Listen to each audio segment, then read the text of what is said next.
ओम नमः शिवाय। जय श्री राम साथियों।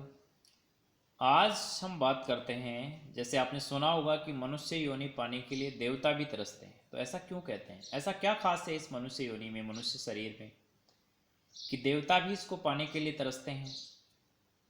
ये तो आपने सुन रखा है कि 84 लाख योनियों के परिणाम स्वरूप एक मनुष्य शरीर मिलता है, या शुभ कर्मानुसार मनुष्य शरीर मिलता है।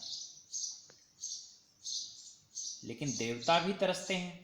अब देवताओं के पास तो विविध शक्तियां होती हैं, तो ऐसा क्यों है? तो इसके पीछे रीजन है। देखो, देवताओं के पास शक्तियां तो हैं, लेकिन उनकी जो दिनचर्या है, डेली रूटीन्स हैं, उनके जो क्रियाकलाप हैं वो फिक्स हैं।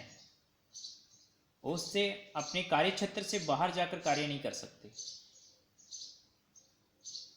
जैसे सूर्य देव है, उसको सुबह कितनी बजे उगेगा, कितनी बजे किस जगह पे रहेगा, कितनी बजे उसका अस्त होगा, ये फिक्स है।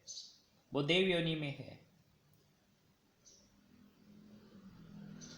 और जैसे मनुष्य योनि क्या है? मनुष्य योनि यानी कि वो साला कितनी बजे उठेगा, कितनी बजे सोएगा, ये उसका फिक्स नहीं है। उसको कर्म करने की छूट है।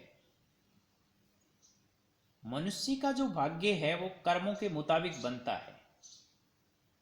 ये ही देव योनि और मनुष्य योनि में फर्क है। यानी कि उसको कर्म करने की स्वतंत्रता है। उस कर्मों के अकॉर्डिंग उसको परिणाम होगा, भुगतना होगा।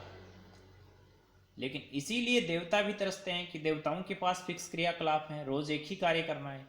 मनुष्य अपने मन मुताबिक जीवन जी सकता है। तो मनुष्य के पास ये अवसर है कि वो अच्छे कर्म करके जीवन के उच्चतम स्तर तक, ब्रह्म के स्तर तक जा सकता है। अब देवताओं के पास इतना समय नहीं रहता, क्योंकि देवताओं का क्रियाकलाप जो है वो फिक्स है। इसलिए देव योनि के बाद वो ब्रह्म योनि तक नहीं जा सकते। उनको मनुष्य योनि में ही आना होगा कर्म करने के लिए, क्योंकि 84 लाख योनियों में कर्म योनि सिर्फ मनुष्य योनि ही है। बाकी सभी भोग योनियां हैं।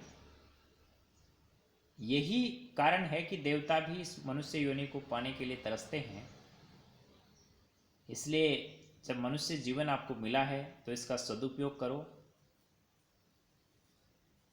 किसी और का जो भाग्य लिखा हुआ है उसको नकार दो। अपने खुद के भाग्य का निर्माण करो, खुद की कैरेक्टर का निर्माण करो, एक अच्छा जीवन जियो।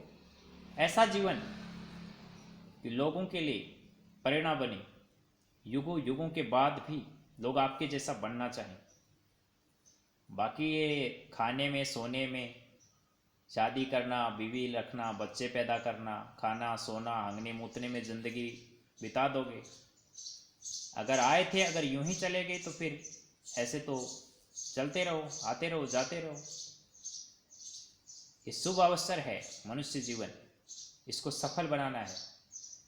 अपनी ज़िंदगी जो है उसको उच्चतम स्तर तक लेके जाना है। अब जब मनुष्य बन गए हैं तो फिर जानवर थोड़ी बनना है। वो ऐसे कर्म मत करो कि अगले जन्म में फिर से जानवर बनना पड़े, नीच योनि में जाना पड़े।